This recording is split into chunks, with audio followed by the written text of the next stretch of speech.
ఒక మనిషి మీద ప్రేమ ఉన్నప్పుడు పలకరించకుండా ఉండలేం.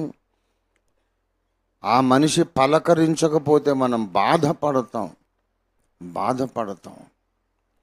అలాగే మనం పలకరించకపోతే దేవుడు బాధపడతాడు. ఏరా, నాతో మాట్లాడాలనిపించలేదా? నన్ను చూడాలనిపించలేదా? నా స్వరం వినాలనిపించలేదా నీకు అని అడుగుతాడు ఆయన. You are hurting God when you don't pray. నువ్వు ప్రార్థన చేయకపోవటం వలన దేవుణ్ణి గాయపరుస్తున్నావు. దేవుణ్ణి గాయపరిచి ఇంకా నువ్వు రక్షణలో ఎలా ఎదుగుతావు? రక్షణ పొందిన మనం ఇంకా ఏ తప్పు చేయడం లేదనుకొని భ్రమపడుతున్నాం మనం. నిజమే రక్షణ పొందినాక మనం ఏ తప్పులు చేయడం లేదేమో. ఇంకా మనం హత్యలు చెయ్యము, మానభంగాలు చెయ్యము. ఏమండి, బ్యాంకులు ధనవంతుల ఇళ్ళు మనం లూటీలు చెయ్యము, వ్యభిచారాలు జారత్వాలు చెయ్యము.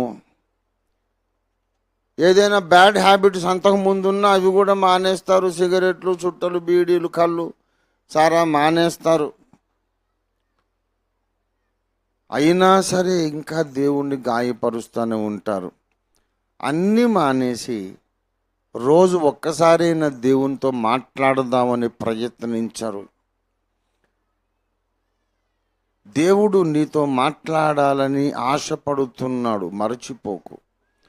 God is waiting to hear your voice.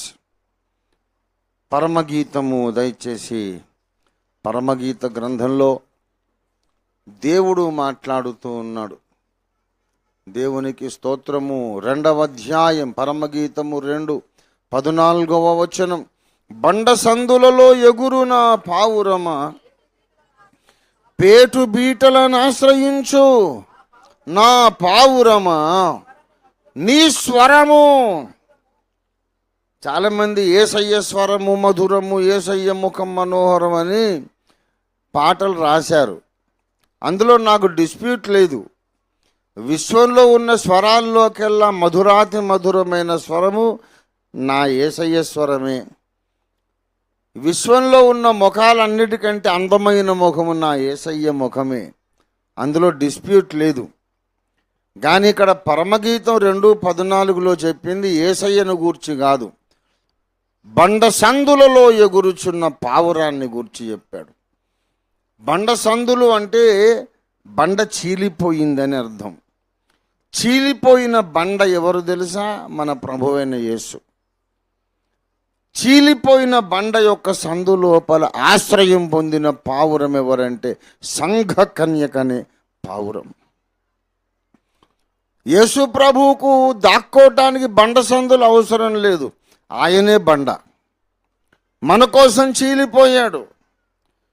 Calvary కొండ మీద మన కొరకు దెబ్బలు తిని, నిందలు మోసి, అన్యాయమైన తీర్పు పొంది, అన్యాయంగా శిక్షను అనుభవించి యేసు నీ కోసం నా కోసం చీలిపోయినాడు. అప్పుడు ఏర్పడిన సందులో నీవు నేను వెళ్ళి దాక్కున్నాం. నాకై చీలిన యుగ యుగముల శిల, ముక్తి నాకిమ్ము యేసువా అని ఒక పాట ఆంధ్ర క్రైస్తవ కీర్తనలో ఉంది. ఇంగ్లీష్ ఓల్డ్ హిమ్ ఒకటి ఉంది. Rock of ages cleft for me, let me hide my self in the. మా చిన్నప్పటి పాట. Rock of ages cleft for me. Cleft అంటే చీల్చబడింది అన్నమాట. రాక్ ఆఫ్ ఏజెస్, యుగ యుగములుగా ఉన్న ఓ బండ, నా కొరకు చీలిపోయిన బండ, నీ గాయాలలో నన్ను దాక్కొనియవయ్యా అని పాట రాశాడు భక్తుడు. యేసు గాయాలలో దాక్కున్న పావురం సంఘం అనే పావురం. ఆ పావురంతో ఆ బండ మాట్లాడుతున్నాడు. బండ సందులలో ఎగురు నా పావురమా, పేటు బీటలను ఆశ్రయించు నా పావురమా. ఇప్పుడు చెప్పనా, నీ స్వరము నాకు, అంటే అర్థం ఏంటి? నా సంఘమా నీ స్వరము నాకు వినబడనిమ్ము, నా సంఘమా నీ ముఖము నాకు కనబడనిమ్ము. ఎందుకంటే చెప్పండి, నా దృష్టికి నీ స్వరము, నువ్వు వచ్చిరాని ప్రార్థన చేస్తావు, వచ్చిరాని ప్రార్థన చేస్తే ఆయన అంటాడు, ఎంత మధురంగా మాట్లాడేవరా నువ్వు, నాకు భలే ముద్దొచ్చావురా అంటాడు. నీ ప్రార్థనను యేసయ్య చాలా ఇష్టపడతాడు. నీకు సరైన మాటలు రావు, వాక్యం తెలియదు, ఎలా ప్రార్థన చేయాలో తెలియదు, డజంట్ మ్యాటర్. నీకు ఎట్లా వచ్చో అట్లా ప్రార్థన చెయ్యి, యేసయ్యకు నువ్వు చాలా సంతోషం కలిగిస్తావు. చిన్నపిల్లలు వచ్చి అమ్మ లాల కావాలి అంటారు అనుకోండి, వాళ్ళమ్మ బెత్తం తీసుకొని, ఏందిరా లాలా, ఏం భాషరా ఇది, ఏం గ్రామర్ రా, ఏ డిక్షనరీలో ఉందిరా, లాలా గీలా అని పిచ్చి వేషాలు వేస్తున్నావు, సరిగ్గా మాట్లాడలేవు. మనది పండిత వంశం రా, మహాకవుల వంశం, కనీసం తెలుగులో ఉన్న 7 నీళ్లు కావాలని. మన వంశ స్థాయి ఏమిటంటే మాతా జలము కావాలి అనాలి, అంత రాలేదు. మాతా జలము కావాలను అని అడగలేకపోయా, కనీసం నీళ్లు కావాలి, లాల గీల అంటావురా, నీ తోలు తీస్తానని చెప్పేసి వెంటబడి కొడుతుందా తల్లి? ఏమండి, అసలు పిల్లలు వచ్చిరాని భాష మాట్లాడితే మా వాడు ఇలా అంటున్నాడండి అంటుంది. ఇక ఏమో మాట మనం నమ్మాలి, తర్జుమా. మరి ఏం చేస్తాం మనం? ఏమండి, చిన్నపిల్లలు వచ్చి రాని ముద్దు మాటలు మాట్లాడితే ఎంత సంతోషిస్తామో అంతకన్నా 1,000,000 రెట్లు నీ వచ్చి రాని ప్రార్థన విని యేసయ్య సంతోషిస్తాడు. దేవునికి స్తోత్రం కలుగునుగాక. హల్లెలూయా. Dare enough to pray in the presence of the Almighty God. చాలామంది యవనస్తులు వచ్చి నాకు చెప్తారు, ప్రార్థన ఎలా చేయాలో తెలియట్లేదు అన్నయ్య అని చెప్పారు. నాకు చాలామంది చెప్పారు. నేను చెప్పాను, వచ్చుగా నీకు ప్రార్థన అని చెప్పాను. రాదన్నయ్య, నాకు ప్రార్థన రాదన్న.